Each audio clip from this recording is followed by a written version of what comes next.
Hello.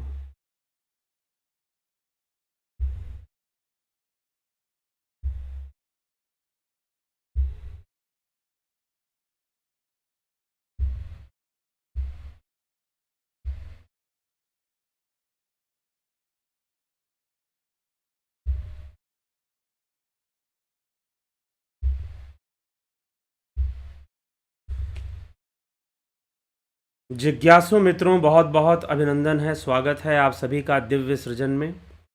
प्रत्येक दिवस की भांति आज हम यहाँ पर यह आध्यात्मिक लाइव चर्चा शुरू कर रहे हैं और आज का विषय है मृत्यु के बाद दो रास्ते। मृत्यु के बाद दो मार्ग होते हैं। वह दो मार्ग कौन कौन से हैं? तो श्रीमद् भगवत गीता में भगवान श्री कृष्ण ने इसे हमें बताया है कि मृत्यु के बाद दो रास्ते होते हैं, मृत्यु के बाद दो मार्ग होते हैं। और वह दो मार्ग कौन कौन से हैं, वह दो मार्ग कैसे हैं,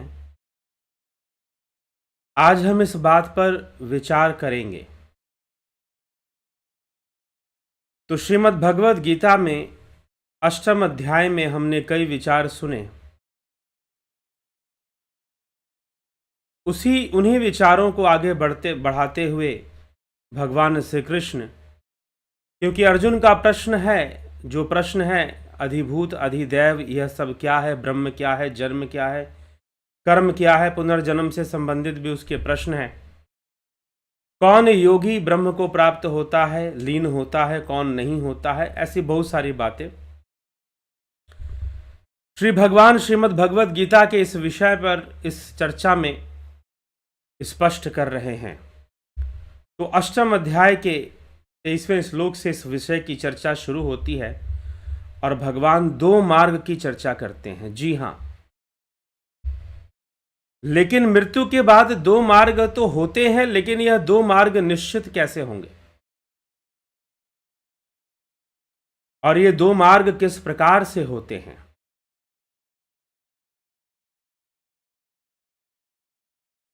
एक बहुत सुंदर वाणी आती है, आए हैं सो जाएंगे, आए हैं सो जाएंगे राजा रंक फकीर। एक सिंहासन चढ़ी चले, एक बंधे जंजीर। जाना सबको है, लेकिन जाने जाने में फर्क है।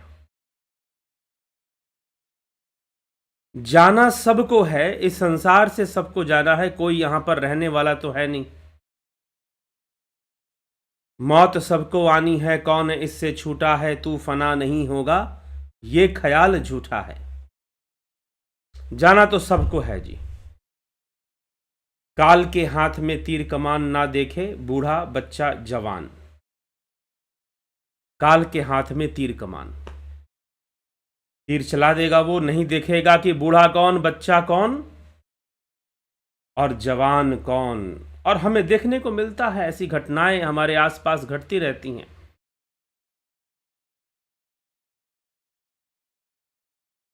बस प्रकृति का सब खेल है,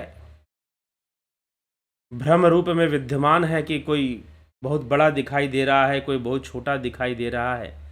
बुलबुला तो बुलबुला है, बड़ा हो चाहे छोटा, एक दिन तो फूटेगा।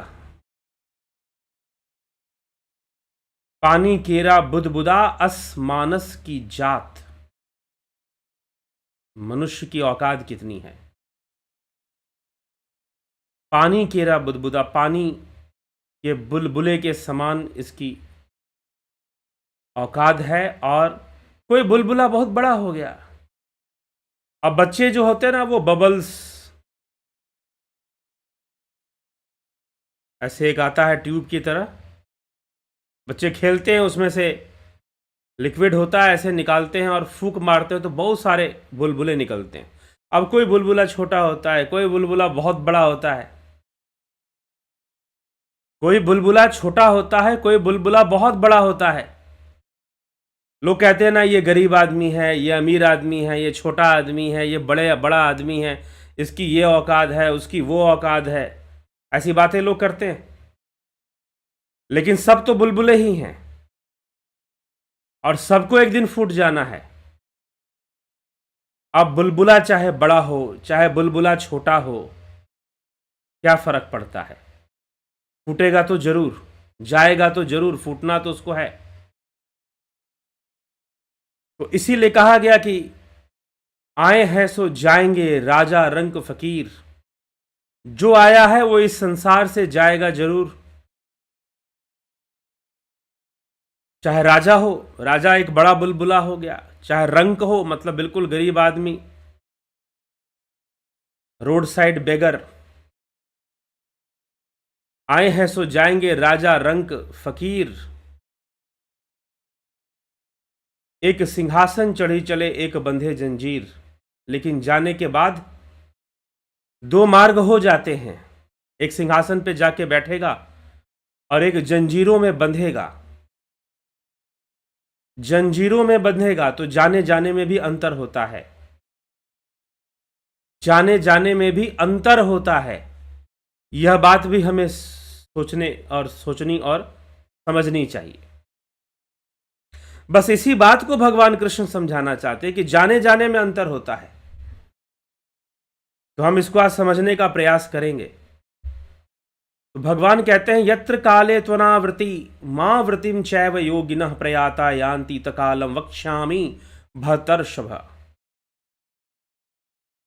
परंतु हे भरतवंशी अर्जुन, जिस काल अर्थात मार्ग में शरीर छोड़कर गए हुए योगी अनावृति को प्राप्त होते हैं, अर्थात पीछे लौटकर नहीं आते हैं, और आवृत्ति को प्राप्त होते हैं अर्थात पीछे लौटकर आते हैं, उस काल को अर्थात दोनों मार्गों को मैं बताऊंगा। तो दो मार्ग है, जब मृत्यु प्राप्त होती है तब दो मार्ग है, एक आवृत्ति का मार्ग है और एक अनावृत्ति का मार्ग है। अनावृत्ति का मार्ग क्या है? अनावरण हो जाना, वृत्ति निरोध हो जाना। लोग कहते हैं ना कि वृत्ति और निवृत्ति, ये दो मार्ग बताते हैं। कुछ लोग कहते हैं जो साधु सन्यासी बन गए, घर बार छोड़ दिया जिन्होंने, उनके लिए कहा जाएगा ये निवृत्ति मार्ग पे चल रहा है। निवृत्ति का अर्थ क्या है? निवृत्ति का शाब्दिक अर्थ है चित्त वृत्ति निरोध। वृत्तियों का निरोध होना ही तो निवृत्ति है।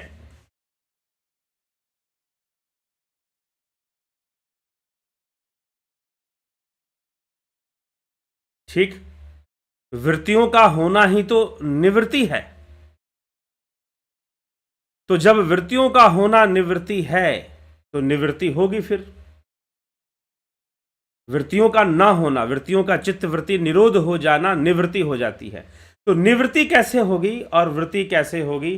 तो अनावृत्ति, कुछ योगी जिनकी अनावृत्ति, जिनका मोक्ष हो जाता है, और कुछ की आवृत्ति होती है। आवृत्ति होती है अर्थात वह वृत्तियों में रहते हैं, वह वृत्तियों में फिर भी बने रहते हैं। तो वृत्तियों में बने रहना और अनावृत हो जाना, इस बात को हमें समझना कैसे चाहिए? अब इसमें कई पक्ष हैं। ऐसा नहीं कि इस विषय की चर्चा श्रीमद् भगवद गीता में है। इस विषय की चर्चा महर्षि पतंजलि भी कर रहे हैं, इस विषय की चर्चा शिव सूत्र में भी है, इस विषय की चर्चा है ही नहीं। उसे तो पुनरपि जरणम पुनरपि मरणम के चक्कर में तो उसको रहना ही रहना है। ठीक है, तो यह विडंबना उसके साथ रहेगी। लेकिन फिर भी भगवान यहां पर प्रकृति के सिद्धांतों के आधार पर कुछ बातें समझाने का प्रयास यहां कर रहे हैं, हम उसको समझते हैं। अब कहा जा रहा है कि अग्नि ज्योतिर्रह शुक्लः क्षणमासा उत्तरायणम तत्र प्रयाता गच्छन्ति ब्रह्म ब्रह्म विदो जना। प्रकाश स्वरूप अग्नि का अधिपति देवता कह लीजिए या ज्योति अग्नि, और अह मतलब दिन, अहोरात्रि, अहोरात्रि से निकला है होरा शब्द। हो का मतलब दिन, रा का मतलब रात्रि, होरा। अह अर्थात दिन का अधिपति देवता या दिन, शुक्ल प्रकाश स्वरूप और अग्नि स्वरूप, और दिन और शुक्ल पक्ष 6 महीनों वाला उत्तरायण, षणमासा उत्तरायणम। 6 महीनों वाला उत्तरायण, उस मार्ग से गए हुए ब्रह्मवेता, ब्रह्मविदः, जो ब्रह्म को जानता है, जो ब्रह्म को जानने वाला महान योगी है, ब्रह्मविदः, ब्रह्मविदः। अब यहां पर देखिए कुछ बातें बताई जा रही हैं कि जो उस प्रकाश स्वरूप ज्योति को जानने वाला, उस दिन को और शुक्ल पक्ष को, शुक्ल पक्ष में 6 महीनों वाला षणमासा उत्तरायण में, उत्तरायणम, उस मार्ग से, जो इस मार्ग से जा रहा है, ज्योति, प्रकाश रूप ज्योति, अग्नि, दिन, शुक्ल और उत्तरायण, इस मार्ग से, और साथ में वो ब्रह्मविद हो, ब्रह्मवेता हो, तो जब वो ब्रह्मवेता होगा तो ऐसा पुरुष ब्रह्म को प्राप्त होता है, ऐसा पुरुष ब्रह्म को प्राप्त होता है। अभी एक और यहां पर मैं बात जोड़ूंगा कि काशी में मरने से मुक्ति मिलती है, काशी में मरने से मुक्ति मिलती है। काशी में अगर मृत्यु हो जाए व्यक्ति की तो मोक्ष हो जाता है, मुक्ति मिल जाती है। लेकिन सबसे बड़ी बात है कि काशी में मरने से अगर मुक्ति मिलती है तो फिर कैसे मिलती है, मुक्ति क्या चीज है? पहले तो सबसे बड़ी बात क्या है, एक बात के अलावा अगर कोई आपसे ये कहे कि होटल में जाने से पेट भरता है, अगर कोई ये कह दे रेस्टोरेंट में जाने से पेट भरता है, तो बात गलत है क्या? गलत तो नहीं है। लेकिन रेस्टोरेंट में जाकर आपने किया क्या? खाना खाया कि नहीं खाया? खाना खाओगे तभी तो पेट भरेगा। तो वैसे ही काशी में मरने से भी मुक्ति मिलती है। काशयान्तु मरण मुक्ति, ये हमारे शास्त्र कहते हैं कि काशी में अगर कोई मृत्यु प्राप्त हो जाए, तो अगर किसी की मृत्यु हो तो उसे वो मुक्ति को प्राप्त कर लेगा। लेकिन पूरी बात क्या है? पूरी बात कुछ और है। चलिए वही बात समझने वाली है, वही बात समझने वाली है। तो शब्दों को पकड़ना है। शब्द क्या कह रहे हैं? ज्योति, अग्नि, दिन, शुक्ल और उत्तरायण, ये शब्द हैं। शुक्ल का अर्थ क्या होता है? शुक्ल का अर्थ होता है प्रकाश। दिन में भी प्रकाश, अग्नि में भी प्रकाश, ज्योति में भी प्रकाश, और उत्तरायण में प्रकाश अधिक होता है। सूर्य की गर्मी अधिक होती है उत्तरायण में। ठंड का मौसम दक्षिणायन में आता है। तो उत्तरायण में क्या होता है? सूर्य और पृथ्वी की दूरी जो है वो कम हो जाती है। तो एक बात ध्यान रखिएगा कि इन सभी चीजों को हम कहां से जोड़ रहे हैं? प्रकाश से जोड़ रहे हैं, ज्ञान से जोड़ रहे हैं, ज्ञान के प्रकाश से जोड़ा जा रहा है। बाहरी संकेत हैं उत्तरायण, शुक्ल पक्ष का होना, उत्तरायण होना। अब मान लीजिए उत्तरायण है और मृत्यु कृष्ण पक्ष में हो जाए तो मोक्ष होगा कि नहीं होगा? प्रश्न यह है। किसी व्यक्ति की मृत्यु उत्तरायण में तो हो रही है, लेकिन साथ ही साथ कृष्ण पक्ष लग गया, तो अब मोक्ष बनेगा कि नहीं बनेगा? मुक्ति होगी कि नहीं होगी? अब लग सकता है कृष्ण पक्ष तो हर महीने जो है, शुक्ल पक्ष कृष्ण पक्ष तो लगता ही लगता है। और किसी की दक्षिणायन में मृत्यु हो रही है लेकिन शुक्ल पक्ष में हो रही है,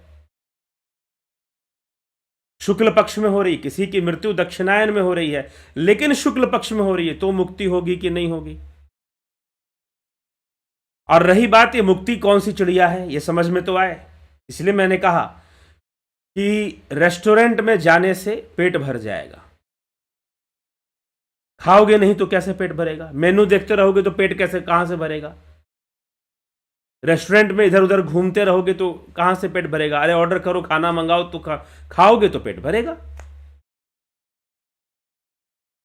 तो पहले ये बात समझ में तो आए कि पेट भरना किसको कहते हैं, भूख मिटना किसको कहते हैं, भूख मिटना किसको कहते हैं। तो ये बात हमें समझना पड़ेगा। जब तक ये समझ में नहीं आएगा कि भूख मिटना किसे कहते हैं, तब तक वैसे ही वास्तव में मुक्त होना किसे कहते हैं, ये कभी समझ में आने वाला नहीं है। ये कब समझ में आएगा कि मुक्त होना किसे कहते हैं? जो थोड़ा थोड़ा खाना खाएगा उसे पता चलेगा हाँ पेट भर रहा है, अच्छा महसूस हो रहा है, अब पहले जैसा मैं भूख से तड़प नहीं रहा हूं, पेट तो भर रहा है। वैसे ही जो ध्यान योग करेगा उसे थोड़ा थोड़ा समझ में आएगा कि ये मुक्ति क्या चीज है। जो ध्यान योग की ऊंचाइयों को छुएगा उसे समझ में आएगा कि ये मुक्ति क्या चीज है। मैं बंधन मुक्त हो रहा हूं, मैं स्वतंत्र हो रहा हूं। यही तो मुक्ति का मतलब ही है, मुक्त होना, स्वतंत्र होना। तो मैं बंधन मुक्त हो रहा हूं, मैं स्वतंत्र हो रहा हूं, बंधन टूट रहे हैं। अब संसार की चीजें मुझे परेशान नहीं करती हैं, अब संसार की वस्तुएं वासनाएं मुझे परेशान नहीं करती हैं। अब ये संसार मुझे आकर्षित नहीं लगता है। कुछ भी देखता हूं तो बस उसमें ना आकर्षण है ना अनाकर्षण है। मैं ऐसी स्थिति में जा रहा हूं, अब कोई चीज मुझे प्रभावित नहीं कर रही है।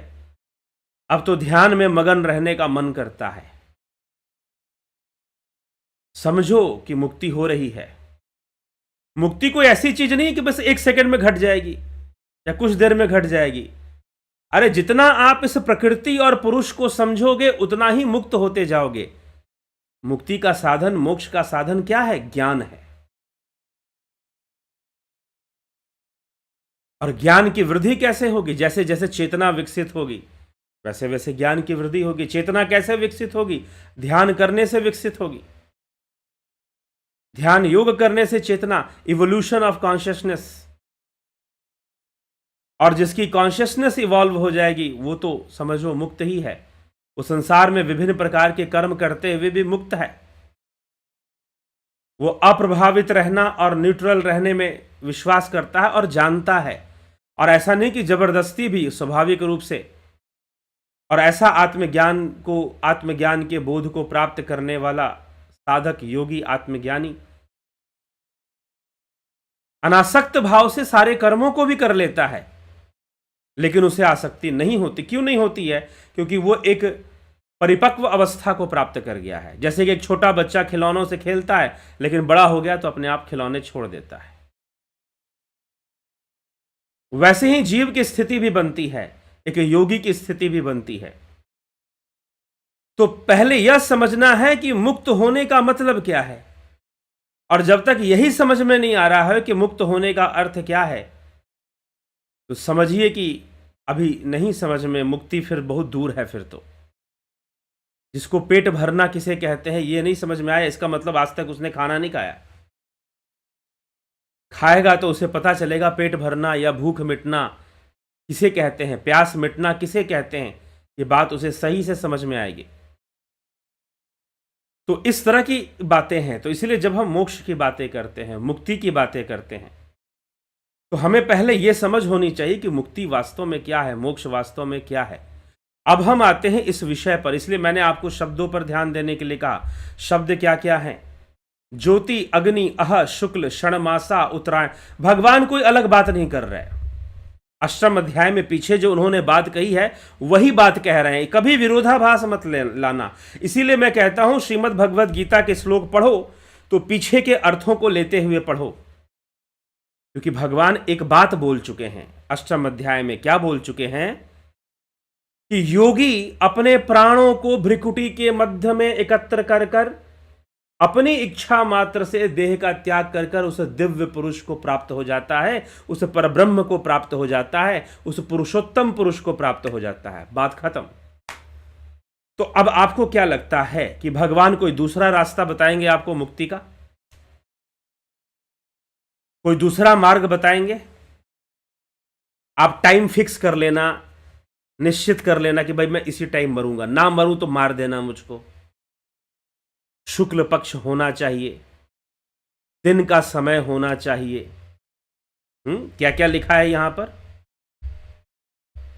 प्रकाश स्वरूप अग्नि और दिन का अधिपति दिन का अधिपति देवता। यहां पर टीकाकार लोग इसको व्याख्या कर रहे हैं, लेकिन ज्योति अग्नि अह शुक्ला, अग्निर ज्योतिरह शुक्ला सीधा लिखा हुआ है कि ज्योति है, अग्नि है, दिन है, वही प्रकाश का ही वो है, और शुक्ल है और उत्तरायण है। और ऐसे में ब्रह्मवेता पुरुष ब्रह्म को प्राप्त होता है, मोक्ष को प्राप्त होता है। तो अब यहां पर दो बातें हैं, या तो आपको मुक्ति चाहिए तो आप ऐसा कीजिए, अपनी मृत्यु को निश्चित कीजिए। यहां पर लेकिन अब एक कंडीशन कैसे पूरी होगी, ज्योति वाली, अग्निर्ज्योतिर्रहा, ज्योति प्रकाश स्वरूप अग्नि है, ये कंडीशन, मतलब अग्नि जला लेना जहां पर मरना होगा। एक काम करो, अग्नि जला लो, फिर दिन का समय होना चाहिए, शुक्ल पक्ष होना चाहिए, उत्तरायण होना चाहिए, और उस समय मृत्यु को प्राप्त हो जाओ। अगर मृत्यु ना आए तो किसी को बोल दो, भैया जी जब ये सारी कंडीशन पूरी हो तो मुझे मार देना, मैं मुक्ति को प्राप्त हो जाऊंगा। क्या ऐसा हो पाएगा? हाँ, एक कंडीशन भगवान ने रखा कि ब्रह्मविद, ब्रह्मविद होना जरूरी है, ब्रह्मवेता भी तो बनो। ये सारे जो कंडीशंस हैं, ये सारी जो परिस्थितियां हैं, एक संकेत करती हैं, और यही काशी है। काश यान्तु मरण मुक्ति काशः ब्रह्म तत्व प्रकाश यस्याम अवस्थायाम सा काशी। जिस अवस्था में तुम्हारा ध्यान जो है उस ब्रह्म तत्व प्रकाश में होगा, जिस अवस्था में तुम्हारा ध्यान उस ब्रह्म तत्व, तुम्हारी संपूर्ण प्राण ऊर्जा जब भ्रिकुटी के मध्य में प्रकाश रूप में प्रकट होगी, वह अवस्था ही काशी है। इसलिए कहा गया काशयान्तु मरण मुक्ति। काशः, काशः, काशः शब्द का अर्थ क्या है? काशाय वस्त्र, काशाय वस्त्र, काशाय वस्त्र क्या होता है? भगवा वस्त्र, प्रकाश स्वरूप, प्रकाश के रंग का वस्त्र, ना पीला ना लाल, बीच में जो कलर बनता है लाल और पीले के बीच में, उसे कहते हैं काशाय वस्त्र। उसी से काशी का नाम पड़ा है, उसी से काशाय वस्त्र का नाम पड़ा है। इसीलिए आदि गुरु शंकराचार्य ने कहा, जटिलो मुंडी लुंचित केश काशायांबर बहुकृत वेश पश्यनपि च न पश्यति मूढ़ उदर निमित्तम बहुकृत वेश। ठीक, तो जब वैसी अवस्था बनेगी योगी की, वैसी अवस्था बनेगी कि उसकी प्राण ऊर्जा प्रकाश रूप में यहां प्रकट हो जाएगी भ्रिकुटी के मध्य में, तो अब उसे बाहर से अग्नि जलाने की जरूरत नहीं। जो यहां पर लिखा गया है ज्योतिर अग्नि, पूरा पढ़ेंगे हम इसको, अग्निर ज्योतिर्रहा शुक्ला। अब यहां पर अग्निर ज्योति का क्या अर्थ है? चलो एक तो बात समझ में आ रही है, शुक्ल पक्ष की बात हो रही है, उत्तरायण की बात हो रही है, लेकिन ज्योतिर अग्निर अह शुक्ला का क्या अर्थ है? अह का क्या अर्थ है? तो ज्योति है, चलो दिन का समय है, आह का मतलब हमने दिन का समय मान लिया, तो क्या करोगे? ज्योति जलाओगे वहां पर, मतलब दिया जला लो एक, और अग्नि प्रज्वलित कर लो, और फिर दिन का समय हो, और फिर शुक्ल पक्ष हो, और फिर उत्तरायण हो, और मान लो रात्रि का समय आ गया और मृत्यु ना आई, तो फिर कैसे मृत्यु होगी? फिर मोक्ष कैसे मिलेगा? कैसे मोक्ष मिलेगा फिर? सच्चाई यहां पर यह है कि यहां जो ज्योति शब्द का प्रयोग है, या अग्निर ज्योति शब्द का प्रयोग है, उस ब्रह्म ज्योति के लिए है, उस अभिव्यक्ति के लिए है, जो योगी अपने घट के भीतर ही उस ज्योतिर्ब्रह्म को देखता है, उसका दर्शन करता है, और उस अपने घट के भीतर ही उसको जानते हुए वो अपने जब देह का त्याग करता है, जो भगवान कृष्ण पहले ही बता चुके हैं, पहले ही बता चुके हैं इस विषय को, कि योगी प्राणों को, उसका जो प्राण है, संपूर्ण प्राणों को मस्तक में धारण करने की क्षमता आ जाती है उसके अंदर, और मस्तक में धारण कर कर वह जो है, जब आप ध्यान योग करोगे तो अपने आप प्राण ऊर्ध्वगामी होंगे और मस्तक में समाना शुरू कर देते हैं। और कई बार ऐसा महसूस होता है कि जैसे कि हाथ पैर तो शरीर के अंग है ही नहीं। कुछ लोग कहते हैं कि हमें छाती के नीचे, वक्ष के नीचे ही कुछ समझ में नहीं आ रहा है, कुछ शरीर बचा है। ऐसी अनुभूतियां भी योगियों को होना, साधकों को होना शुरू हो जाती हैं। तो यहां पर अग्निर ज्योतिर अह शुक्ला, जो अग्नि ज्योति शब्द का प्रयोग हो रहा है, किस लिए हो रहा है? क्या अग्नि जलाना पड़ता है? क्या ज्योति जलानी पड़ती है? और दिन का समय हो, और मान लो दिन बीत गया और मृत्यु ना आई, तो फिर मोक्ष नहीं मिलेगा, रात्रि हो जाएगी फिर तो बड़ा भगवान कृष्ण तो बड़े संकट में डाल रहे हैं लोगों को। फिर तो कहना पड़ेगा, भैया शाम होने के पहले हमको मार देना, नहीं तो मोक्ष नहीं मिलेगा हमको।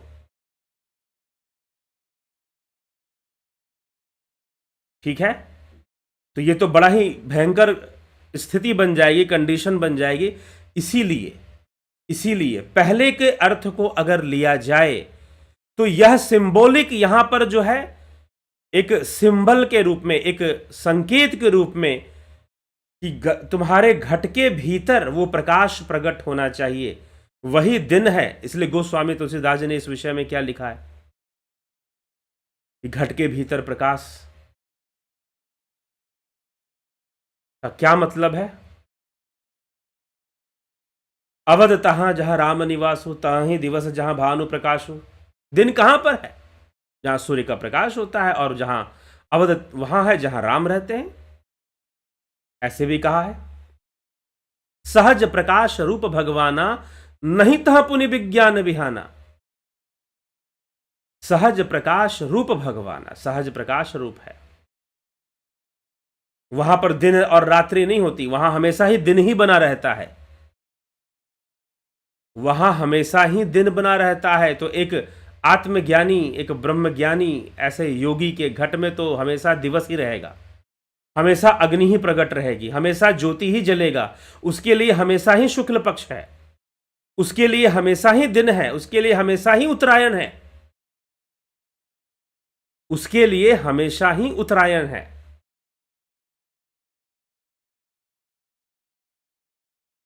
ठीक, तो उस योगी के लिए हमेशा ही उत्तरायण होता है, उसके लिए हमेशा ही दिन होता है, हमेशा ही शुक्ल पक्ष होता है, और फिर वह देह त्यागता है तो ब्रह्म को प्राप्त हो जाता है। ठीक है, वह ब्रह्म को प्राप्त हो जाता है।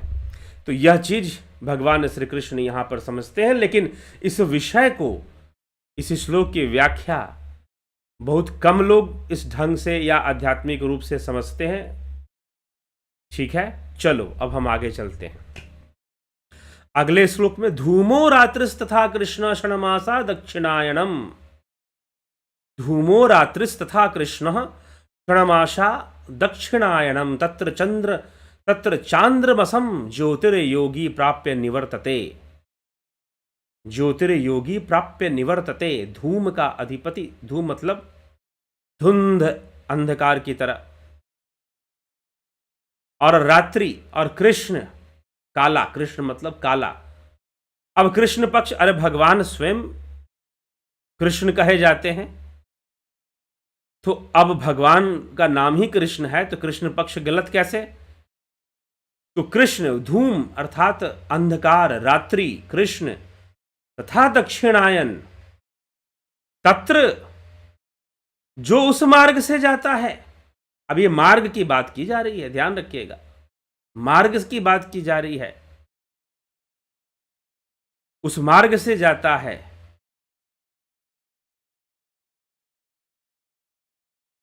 चांद्रमसम, सूर्य नहीं चंद्रमा, चंद्रमा की ज्योति को प्राप्त होकर लौट आता है, अर्थात निवर्तते, प्राप्य निवर्तते, वो दोबारा लौट आता है चंद्रमा की ज्योति को प्राप्त होकर। अब चंद्रमा क्या है भाई? चंद्रमा अंतःकरण का कारक है। अंतःकरण का मतलब अंतःकरण संपन्न होकर, मन बुद्धि चित्त अहंकार से संपन्न होकर वह दोबारा लौट आता है, वह दोबारा इस मार्ग पर लौट आया करता है। किस मार्ग पर? वृत्ति के मार्ग पर, अर्थात संसार के मार्ग पर। अब उनमें जीवन मुक्त योगी हों जो सूक्ष्म लोक में अपना भ्रमण करते हैं, रहते हैं। ठीक, तो इसी प्रकार से दो मार्ग बताए गए हैं। शुक्ल कृष्णे गति हेते जगतः शाश्वते मते। ठीक, जगतः शाश्वते मते एकया यात्यनावृत्ति मन्य या वर्तते पुनः। अर्थात शुक्ल और कृष्ण ये दोनों गतियां अनादिकाल से जगत के साथ मानी गई हैं। एक गति में जाने वालों को लौटना नहीं पड़ता, दूसरी गति में जाने वालों को पुनः लौटना पड़ता है। अगर कोई योगी ज्ञान के प्रकाश में अपना देह ना त्यागे, ध्यान योग में अपना देह ना त्यागे, सामान्य रूप से अगर देह त्यागता है, मतलब अंधकार में देह त्यागता है, जिसके घट के भीतर ज्ञान का प्रकाश नहीं प्रकट हुआ है, और वो सामान्य रूप से ही देह त्यागता है, तो उस अवस्था में वो दोबारा वापस आएगा। लेकिन अगर वो योगी है, योग साधक है और उसने योग साधना की है, तो उसका तो फल उसे मिलेगा, क्योंकि भगवान कृष्ण ने कहा है कि ऐसे योगी जो हैं श्रीमानों के घर में जन्म लेते हैं। श्रीमान मतलब जो आध्यात्मिक संपन्नता से और सांसारिक और आध्यात्मिक रूप से संपन्न होते हैं।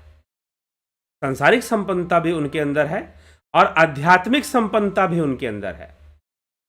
ठीक है, तो सांसारिक और आध्यात्मिक संपन्नता से जो संपन्न होते हैं, उन श्रीमानों के घर में उनका जन्म होता है। किसका जन्म होता है? योगियों का जन्म होता है। तो योगी ऐसे घरों में फिर जन्म प्राप्त करते हैं। तो योगी का अर्थ जो योग करने वाला है, तो जो योगी है उसी को श्रीमानों के घर में, नहीं तो फिर अन्य अनेक प्रकार के जीव हैं जो अनेक योनियों में अपना जाएंगे, भटकेंगे, अपने कर्मों का फल भोगेंगे, अपने प्रारब्ध का भोग करेंगे। ऐसी स्थिति उनकी बनेगी, प्रारब्ध के भोग की स्थिति उनकी बनेगी और वो अपने प्रारब्ध का भोग करेंगे।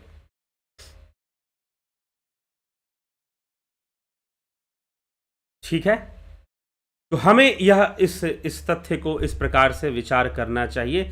आगे चलते हैं, चलिए आगे चलते हैं। आगे भगवान दूसरा रहस्य पे रहस्य प्रकट होगा, रहस्य पे रहस्य प्रकट होगा।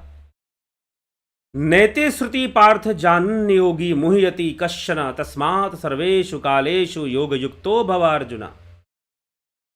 हे प्रथानंदन,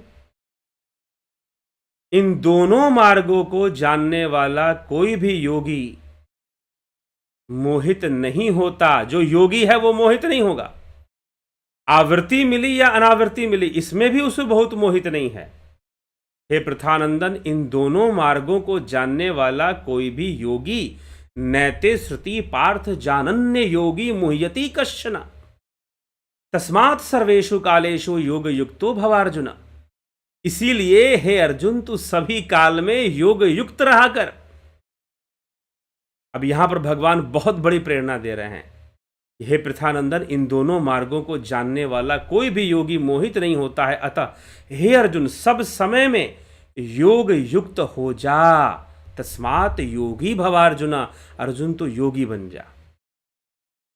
सब समय में तू योगी बने रहना ही एक विकल्प है, दूसरा कोई विकल्प नहीं है। दूसरा कोई विकल्प नहीं है, एकमात्र एक ही विकल्प है कि सभी समय में क्या बने रहें भाई? योगी बने रहें। योगी बने रहने के अलावा दूसरा भी कोई विकल्प है क्या? नहीं है। दूसरा अन्य कोई विकल्प यहां पर नहीं बचता है। एकमात्र यही विकल्प बचता है कि हम योगी बने रहें, योग मार्ग पर हम चलते रहें। और योग मार्ग पर चलना ही आखिरी विकल्प होता है, दूसरा अन्य कोई विकल्प नहीं होता है, और इसमें कोई संशय नहीं करना चाहिए।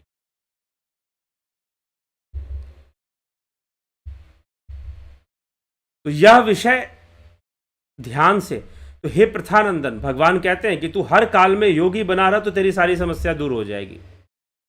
फिर इस बात की चिंता नहीं होगी, क्योंकि एक बात समझने योग्य बात यह है, समझने योग्य बात यह है कि अगर आप साइकिल सीख रहे हैं, मान लीजिए कि आप साइकिल सीख रहे हैं और कोई बच्चा साइकिल सीख रहा है और वो गिर गया। अगर वो बच्चा गिर गया तो अब कैसे साइकिल सीखेगा? वो साइकिल कैसे सीखेगा? गिर गया तो भाई छोड़ दे भाई साइकिल सीखना, यही अच्छा है उसके लिए। साइकिल सीखना अगर वो छोड़ दे तो यही तो अच्छा रहेगा उसके लिए, क्योंकि बार बार तो गिरे जा रहा है। यह कोई विकल्प नहीं होता। विकल्प होता है कि दोबारा साइकिल पे बैठे और साइकिल चलाए, यही विकल्प होता है, अन्यथा उसे सीखना ही नहीं है। वैसे ही योगी के लिए भी कोई विकल्प नहीं होता। वह योगी बना रहे, हर काल में योगी बना रहे, यही उसके लिए विकल्प है, क्योंकि वही वो मार्ग है जो उसे अपने परम लक्ष्य तक ले जाएगा और उसे जीवन के प्रति एक सही दृष्टिकोण देगा, सही व्यवहार देगा कि हमें जीवन के प्रति कैसा व्यवहार रखना है। जीवन के प्रति हमें, दूसरों से व्यवहार एक अलग विषय है, लेकिन जीवन के प्रति व्यवहार, तो योगी बने रहने में ही भलाई है, और योगी बने रहने में ही कल्याण है, और योगी बने रहने में ही मोक्ष है। बस यही बात समझाने के लिए भगवान श्री कृष्ण यहाँ पे अर्जुन को अंत में कहते हैं कि तू तस्मात् सर्वेषु कालेषु योग युक्त, तू सभी काल में योग से युक्त रहा कर, हमेशा योग की अवस्था में रहा कर, हमेशा योगी वाली अवस्था में रहा कर। और संसार के कर्म भी करने हैं, जैसे कि राजा जनक विदेह जनक कहलाए, वो हमेशा योगी वाली अवस्था में बने रहते हैं। राजा जनक के बारे में भी श्रीमद् भगवद गीता में बताया गया।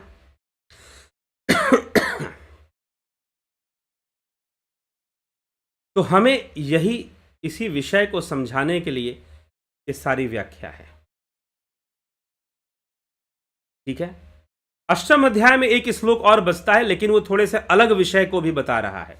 इससे हटकर भी एक विषय को वो समझाने की कोशिश कर रहा है, तो उसको हम अलग से भी समझेंगे।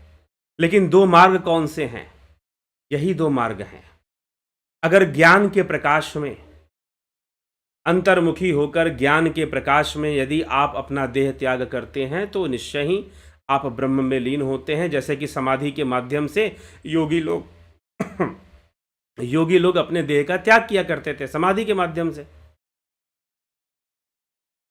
लेकिन अगर कोई योगी वैसे होता भी है कि मान लीजिए कि उसकी मृत्यु वैसे ना हो पाए या समाधि ना लगा पाए,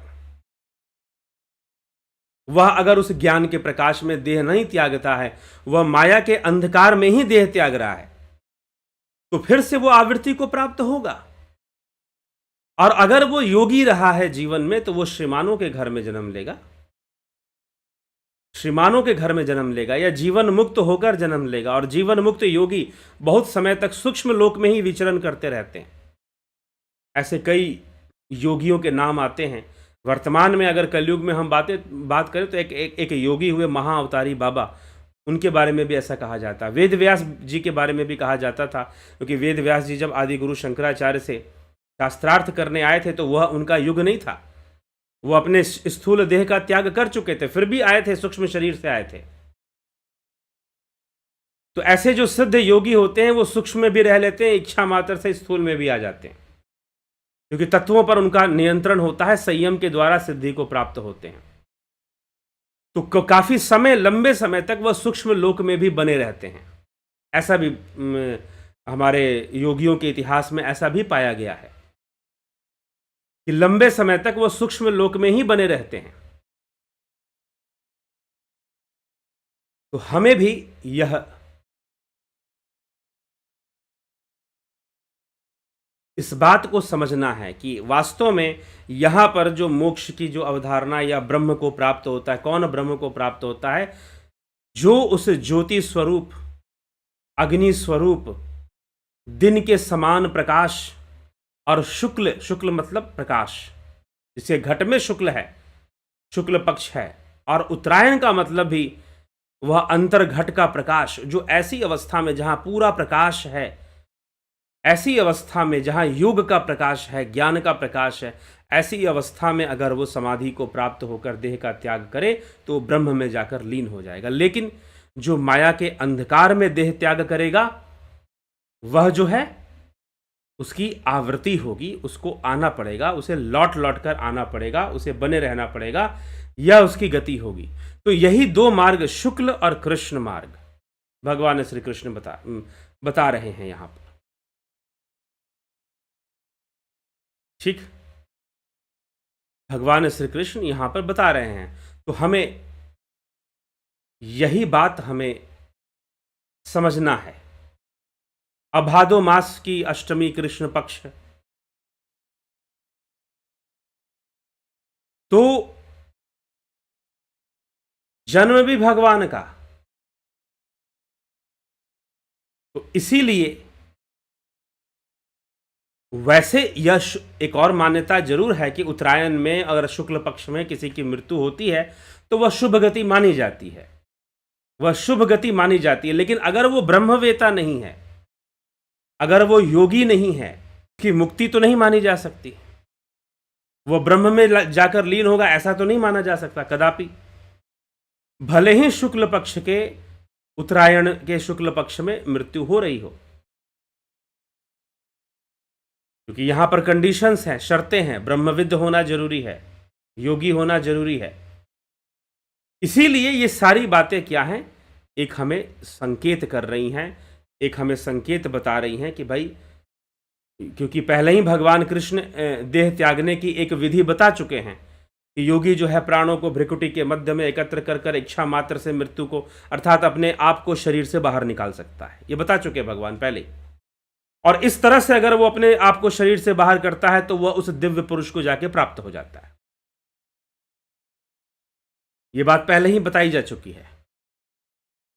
तो उसी के प्रकाश में जब हम इसका अर्थ निकालेंगे तो फिर इसका अर्थ यह है कि जो उस ज्ञान के प्रकाश में, ज्ञान रूपी ज्योति, ज्ञान रूपी अग्नि, ज्ञान रूपी शुक्ल, ज्ञान रूपी उत्तरायण के उस प्रकाश में जो योगी समाधि को प्राप्त होता है, कैवल्य को प्राप्त होता है, वो ब्रह्म में जाकर लीन हो जाता है। लेकिन जो माया के अंधकार में देह को त्याग करता है वो ब्रह्म में लीन नहीं हो सकता, उसकी पुनरावृत्ति होगी। उसकी पुनरावृत्ति होगी तो धूम का मतलब माया का अंधकार, रात्रि का मतलब माया का अंधकार, कृष्ण का मतलब माया का अंधकार, दक्षिणायन का मतलब माया का अंधकार। जो उसमें अपने आप को माया के अंधकार में जो देह का त्याग करता है वह फिर से प्राप्त होता है, पुनरावृत्ति को प्राप्त होता है। तो यह दो मार्ग हैं, कृष्ण मार्ग और शुक्ल मार्ग। इसको भगवान ने फिर कृष्ण मार्ग और शुक्ल मार्ग भी बताया है। तो जो ब्रह्मविद्ध हैं, जो महान योगी हैं, जो श्रेष्ठ योगी हैं, श्रेष्ठ अवस्थाओं को प्राप्त कर चुके हैं, संसार पूर्ण काम हो चुके हैं, उनकी कामनाएं पूर्ण हो चुकी हैं, कोई कामना उनकी शेष बची नहीं है। ऐसे महान योगी जो है शुक्ल मार्ग से जाते हैं। लेकिन जो मनुष्य अभी लगा हुआ है संसार में और अभी उसकी कामनाएं पूर्ण नहीं हुई और उसको पूर्ति में भी लगा हुआ है, लेकिन अगर वह योग भी कर रहा है, योगी भी है साथ में, उसे समझ में आ गया है कि मुझे योगी बनना है, मुझे योग करना है, उसे समझ में आ गया है, तो फिर वह निरंतर योग में अपने लगा रहे। तो वो भी, अगर वो अनावृत्ति को प्राप्त नहीं हुआ, आवृत्ति में आता है, अगर उसकी पुनरावृत्ति होती भी है तो वह श्रेष्ठ होगी, श्रीमानों के घर में उसका जन्म होगा, ऐसी स्थिति उसे जीवन में प्राप्त होगी। ठीक है, तो यह भगवान, इसलिए भगवान कहते हैं कि हे अर्जुन, इसमें भ्रमित नहीं होना चाहिए। इन दोनों मार्गों को जानने वाला कोई भी योगी मोहितवान बता चुके हैं। लेकिन यहां कहते हैं तस्मात् सर्वेषु कालेषु योग युक्तो भवार्जुन, तस्मात् सर्वेषु कालेषु योग युक्तो भवार्जुन, कि तू हर काल में योग से युक्त हो जा, हर काल में योग से युक्त रहो, युक्त रहो। अभ्यास करना पड़ेगा ना इसके लिए, योग से युक्त रहने के लिए। जी हां। अब एक और प्रश्न किसी ने, जो लोग ध्यान योग का कोर्स करते हैं उनको बताया जाता है कि जीवन का हर कार्य करते हुए चलित साधना में रहो, चलित ध्यान में रहो, योग से युक्त रहो। हर काम करते हुए घर से बाहर निकलो, घर के अंदर आओ, भोजन करो, खाना पकाओ, योग से युक्त होकर पकाओ। जो लोग ध्यान योग कोर्स कर चुके हैं वो बड़े ध्यान से समझे इन बात को, उनको समझाया जा चुका है कोर्स में, उनको हमेशा योग से युक्त कैसे रहना है, एवरी टाइम योग से युक्त कैसे रहना है, ये बताई जाती है, इसकी विधि क्रिया बताई जाती है कि आप हमेशा योग से युक्त कैसे रहेंगे। कालेषु योग युक्तो भवार्जुन, कि अर्जुन तू सभी काल में योग से युक्त रहा कर, हर काल में योग से युक्त रहा कर। तो हर काल में योग से युक्त कैसे रहा जाए, ध्यान योग में इसके ऊपर भी चर्चा होती है। ध्यान योग का जो कोर्स कराया जाता है इसके ऊपर भी चर्चा होती है। तो ध्यान योग में बने रहना, योग में हमेशा बने रहने का अभ्यास रखना, यहां तक कि संसार के कर्मों को जब अर्जुन युद्ध कर सकता है, जब अर्जुन युद्ध कर सकता है योग में युक्त रहते हुए, तो संसार के बाकी काम क्या योग में युक्त तो रहकर नहीं हो सकते क्या? जब अर्जुन युद्ध कर सकता है योग में युक्त होकर, तो संसार के बाकी कार्य भी तो योग में युक्त होकर किए जा सकते हैं। समझने की आवश्यकता है कि कैसे हम योग में युक्त रहें। बैठकर तो हम ध्यान योग करेंगे, लेकिन अपने ऑफिस में काम करते हुए, ड्राइविंग करते हुए, कुछ कार्य करते हुए भी हमें बने रहें, हम योग युक्त रहें। यह भला कैसे संभव है, किस प्रकार से संभव है? तो 20 मार्च से अगर ध्यान योग का यह कोर्स शुरू हो रहा है। ध्यान योग का कोर्स कर लेंगे ना, और इसको कोर्स को करने के बाद कभी गीता पढ़िए, पतंजलि, बातें समझ में आनी शुरू हो जाएंगी। शास्त्रों को बेहतर तरीके से समझना है तो प्रैक्टिकल जो प्रैक्टिस है, जो प्रैक्टिकल स्पिरिचुअलिटी ऐसे कहा था, प्रयोगात्मक अध्यात्म जो है, स्वामी विवेकानंद जी ने कहा था प्रैक्टिकल स्पिरिचुअलिटी। तो जो प्रयोगात्मक है, जो ध्यान योग है, अष्टांग योग है, जिसको राजयोग भी कहा गया, हम उसको जानेंगे, समझेंगे, उसका अभ्यास करेंगे। इसलिए तो भगवान ने अभ्यास योग की चर्चा की है। अभ्यास में लगे रहो हमेशा।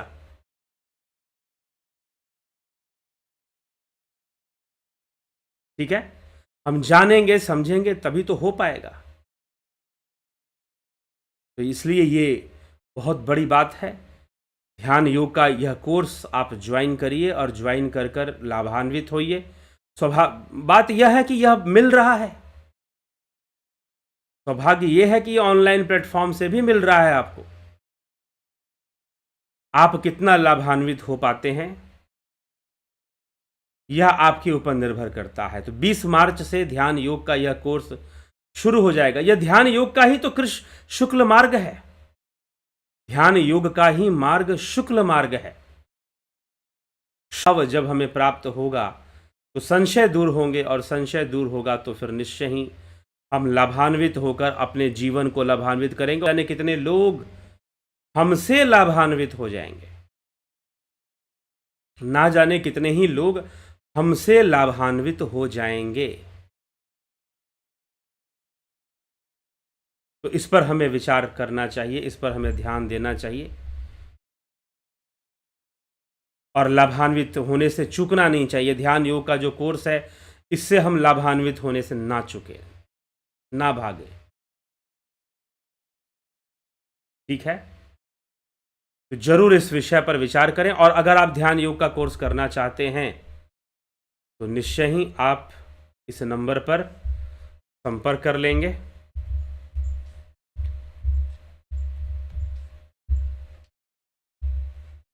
ठीक, इस व्हाट्सएप नंबर पर ध्यान योग की जानकारी आप प्राप्त कर लेंगे।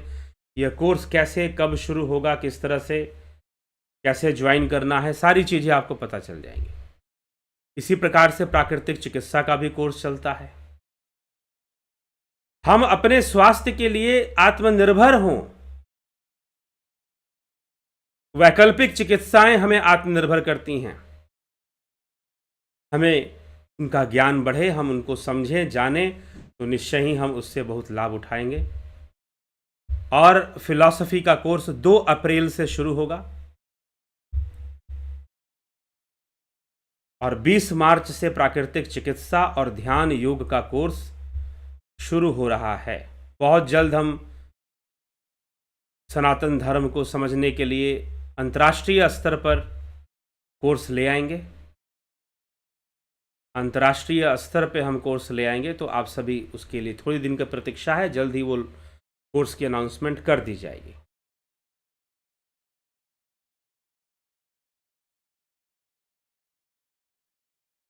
ठीक,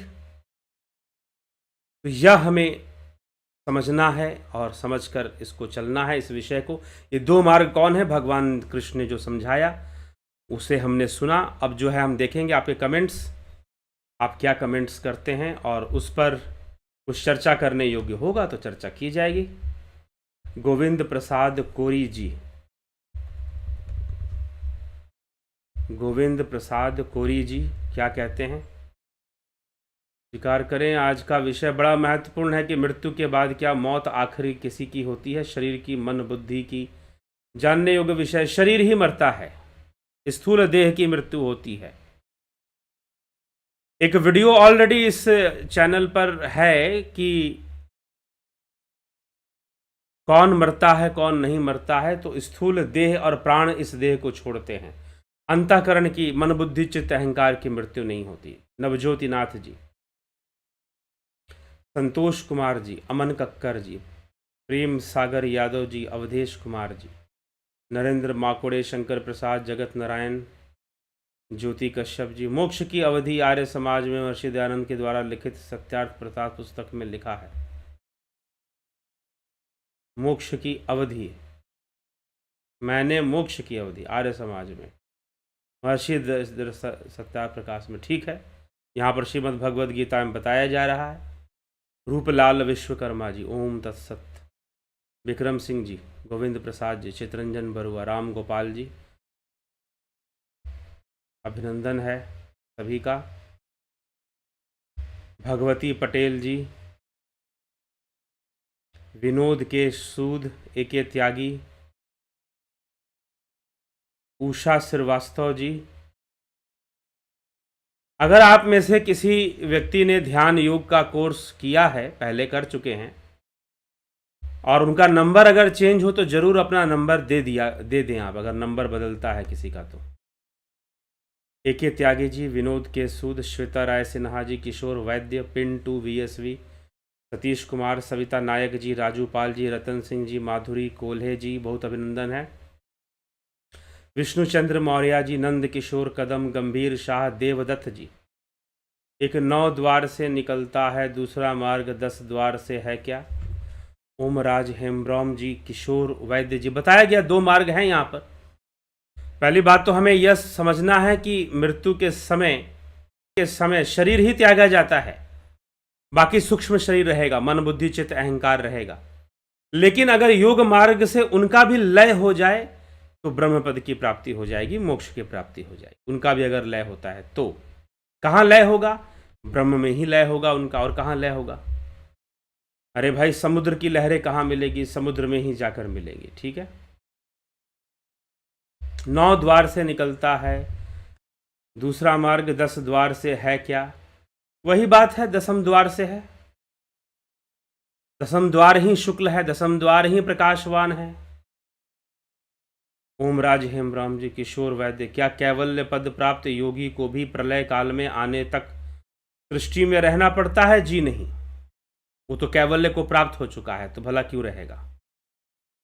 स्पिरिचुअल विथ साइंटिफिक प्रूफ, नीति सिन्हा जी, पवन कुमार गुप्ता, मनीष पांडे, उदय शंकर, परजी जी, कुंवर जी, MD अली, बलवंत सिंह गोहिल, हीरालाल यादव, नूतन भट्ट, बिमला शाह, राहुल तिवारी, दया रानी जी, दीपक गोयल, कमलेश उपाध्याय, उदय शंकर जी, पलकधारी, राजभर जी, पुष्पा शर्मा जी, अर्जन भाई चौहान, सुरेखा असवार, आशा रानी, हरीश डंगवाल जी, नत्थू सिंह जी, बहुत अभिनंदन है सभी का। शिवराम कृष्ण जी, योगेंद्र पंडित जी, A1 जी, राम गोपाल जांगीर जी, बहुत अभिनंदन।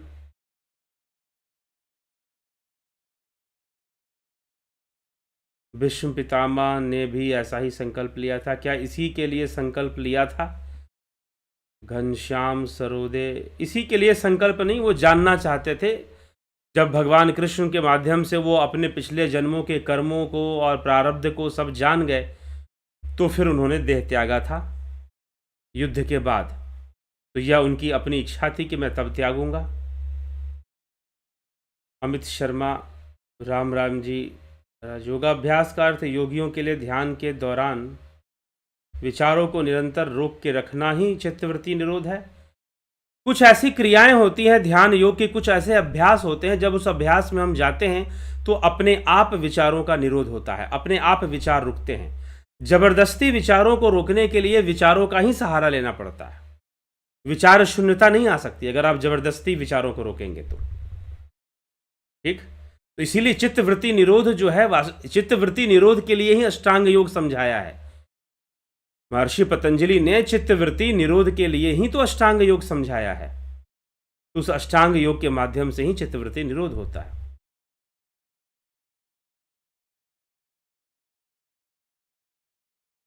जिस साधक की मृत्यु पितृपक्ष में होती है स्वर्ग तक ही जाता है, इसके ऊपर के लोकों तक की यात्रा करता है, क्योंकि पितृपक्ष में स्वर्ग का द्वार खुला रहता है, या इसके ऊपर तक एक्सप्लेन जैसे योगी, अगर योगी अपनी साधना में मृत्यु को प्राप्त करता है तो वो तो शुक्ल मार्ग से जाएगा। वो तो उदाहरण लिया भगवान ने, लेकिन मार्ग तो दो है, शुक्ल और कृष्ण मार्ग। जो योग समाधि से ध्यान को में करेगा वो शुक्ल मार्ग से जाएगा। अब वो चाहे पितृपक्ष हो, चाहे कोई भी पक्ष हो, वो जाएगा, लीन होगा उसी में, मोक्ष में ही जाएगा वो। ठीक है, यह है।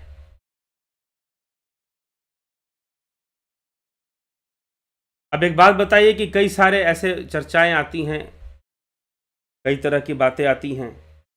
जैसे रावण का वध हुआ तो उस समय तो दक्षिणायन हो जाता है, लेकिन कहते हैं कि रावण की मृत्यु हुई तो जाके भगवान के चरणों में समा गया।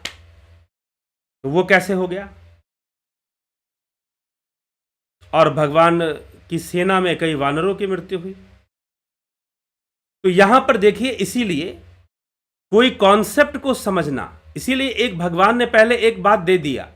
अब जैसे कि गोस्वामी तुलसीदास जी लिखते हैं कि भाई भगवान राम कहते हैं कि जैसे कोई मेरे सामने आएगा उसके सारे पाप नष्ट हो जाएंगे।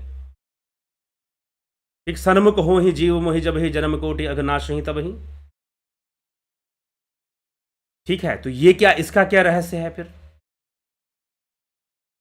ठीक, तो कुल मिलाकर एक योगी की अवस्था, उपनिषद भी इसको व्याख्या करते हैं तो और सरल ढंग से इसको सीधा सीधा कि भाई एक योग, इसलिए कहा गया काश्यान्तु मरण मुक्ति काश ब्रह्म तत्व प्रकाश यश्याम अवस्थायाम सा काशी। कि काश एक अवस्था है, काशी एक अवस्था है। जब आप योग की अवस्था में समाधि में लीन हो जाएंगे तो आप काशी में ही हैं।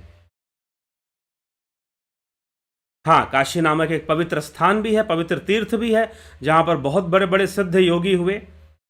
योग की बड़े बड़े ग्रंथों की रचना वहां पर उस स्थान पे हुई। तो उस तीर्थ का महत्व है, इसमें कोई संशय नहीं है, तीर्थों का महत्व होता है। पहले भी मैं इसमें चर्चा कर चुका हूं। लेकिन तीर्थ यात्रा से मुक्ति या मोक्ष हो जाता है, ऐसा नहीं है।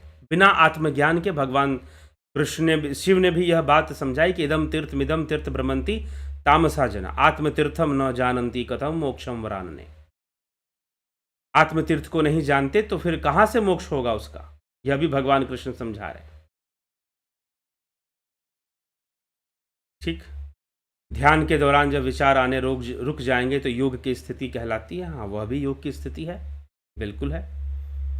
अजय दरबार, क्या हमारा संसार बंधन अंत होगा या नहीं होगा? अगर आप अंत करना चाहते हैं कि नहीं, प्रश्न ये है। अंत करना चाहते हैं तो होगा, आप लग जाइए प्रयास में। वाव इंग्लिश स्पोकन। अजय दरबार, आपके यहाँ योग में यम नियम है, बिना यम नियम के ध्यान है? यम नियम समझाया जाता है, लेकिन जो अभ्यास है वो तो ध्यान का ही होगा।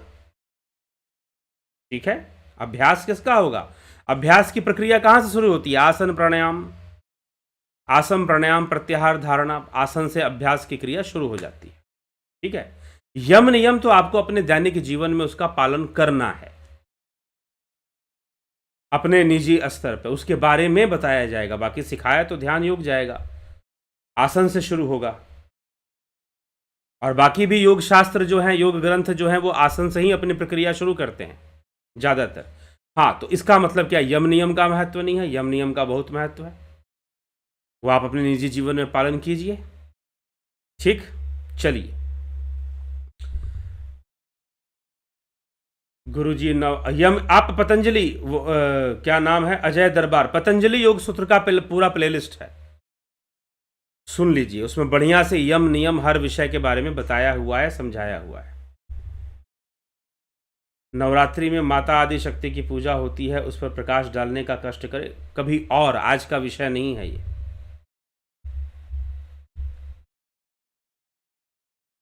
धन्यवाद भारत। क्या यम नियम के बिना ध्यान योग हो सकता है? बिल्कुल हो सकता है। सबसे बड़ी बात यह है कि जब ध्यान योग होगा तो यम नियम भी होगा, अपने आप यम नियम होगा। फिर जब आप प्रकृति को बेहतर तरीकों से समझोगे तो अपने आप ही यम नियम फिर शुरू हो जाएगा।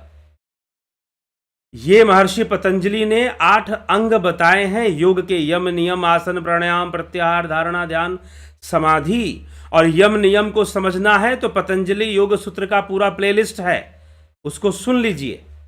एक ही प्रश्न रिपीट कर लेने से बात नहीं बन जाएगी।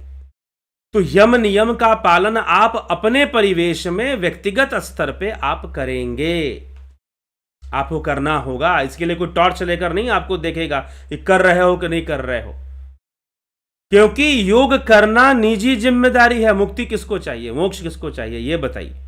जब तक आप अपने प्रति जिम्मेदार नहीं है, दुनिया की कोई ताकत आपको, दुनिया का बड़ा सा बड़ा गुरु आपको मोक्ष नहीं दे सकता, अगर आप स्वयं ही नहीं हैं तो।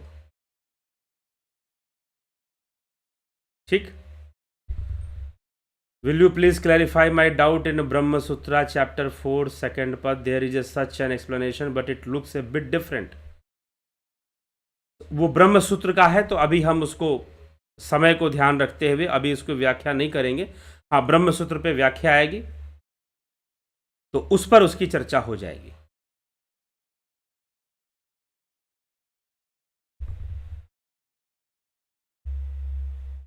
देवदत्त यादव 24 प्रकाशमय रहता है, परम योग अवस्था में 24 आवर्स प्रकाश में रहता है।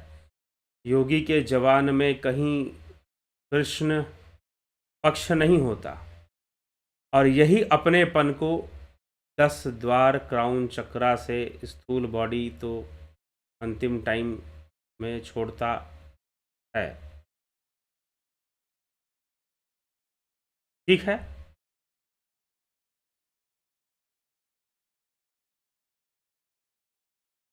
साफ साफ लिखिए, जो आप लिख रहे हैं शब्द स्पष्ट नहीं है।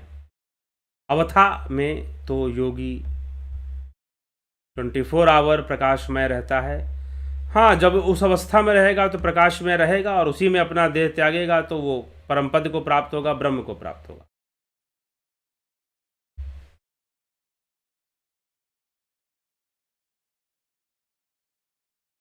हाँ, ये कई ब्रह्म सूत्र में जो है, ब्रह्म सूत्र में भी इसकी व्याख्या मिलती है, उपनिषदों में भी मिलती है। सबसे बड़ी बात है कि उपनिषदों में भी इसकी व्याख्या मिलती है। ये 2 मार्ग बताए गए हैं, और भी जगह 2 मार्ग बताए गए हैं, और भी शास्त्रों में, तो उनमें अलग अलग तरीके से व्याख्या की गई है, अलग अलग ढंग से बातों को रखा गया है, शब्दों का अलग अलग प्रयोग हुआ है। ठीक, शब्दों का अलग अलग प्रयोग हुआ है। तो जब शब्दों का अलग अलग प्रयोग वहां पर हुआ है, तो फिर उनको भी लेकर अगर हम चलेंगे तो और ज़्यादा क्लियर हो जाएगा कि यहाँ पर भगवान कृष्ण क्या कह रहे हैं, क्या समझा रहे हैं। हालांकि क्लियर है, यहीं पर पूरा स्पष्ट है, यहीं पर पूरी तरह से क्लियर है। तो हम जब उसको समझेंगे तो ये चीज़ और क्लियर हो जाएगा। हाँ, आप ये बता सकते हैं कि ब्रह्म सूत्र में वहाँ पर क्या लिखा जा रहा है, क्या कहा जा रहा है, तो मैं आपको कुछ बता पाऊँ। हाँ, लेकिन 4th चैप्टर 2nd पद में किस ढंग से बात को रखी गई है, कभी और समझेंगे इस विषय को। ये ब्रह्म सूत्र का विषय हो जाएगा फिर, क्योंकि किस तरह से वो बातों को लेते हुए आगे बढ़ रहे हैं और फिर कह रहे हैं, उस पर सारी बातें निर्भर करेंगी। चलिए आगे चलते हैं और इस कार्यक्रम को हम विराम की ओर ले चलते हैं। कल फिर मिलेंगे 9 PM लाइव चर्चा पर। ब्रह्मसूत्र की व्याख्या आगे इस चैनल पर आएगी। अभी ज़्यादातर ध्यान योग के ग्रंथों पर है। अभी कई ग्रंथ ऐसे तो हमारे कई रहस्यमयी और कई ग्रंथ हैं, जैसे योग उपनिषद हैं। योग उपनिषद लगभग बताते हैं 25 या 22-25 संख्या है उनकी योग उपनिषदों की। फिर गुरु गोरखनाथ जी के कुछ रहस्यमयी ग्रंथ हैं, ब्रह्मसूत्र है, योग वासिष्ठ है। तो ऐसे कई हैं अभी विषय जिन पे हम चर्चा आगे इस चैनल पर करेंगे और मिलेगी चर्चा आपको। जुड़े रहें, बने रहें, लाभ उठाते रहें। तो वेदांत दर्शन ब्रह्मसूत्र पर भी चर्चा आगे आएगी, प्रतीक्षा करें। हाँ, उसको देखकर बानवीर गिरवार जी पूछ रहे हैं तो उनको बाद में बताया जाएगा उस विषय पर। तो अभी विराम देते हैं, कल फिर मिलते हैं 9 PM लाइव चर्चा में। और ध्यान योग आप करना चाहते हैं 20 तारीख के पहले पहले आप ज्वाइन कर लीजिए। 15 तारीख हो चुका है, मात्र 5 दिन शेष बचे हैं। आप इसे ज्वाइन कर इससे लाभ उठा सकते हैं, लाभान्वित हो सकते हैं। बहुत बहुत आभार आप सभी का। ओम तत्सत।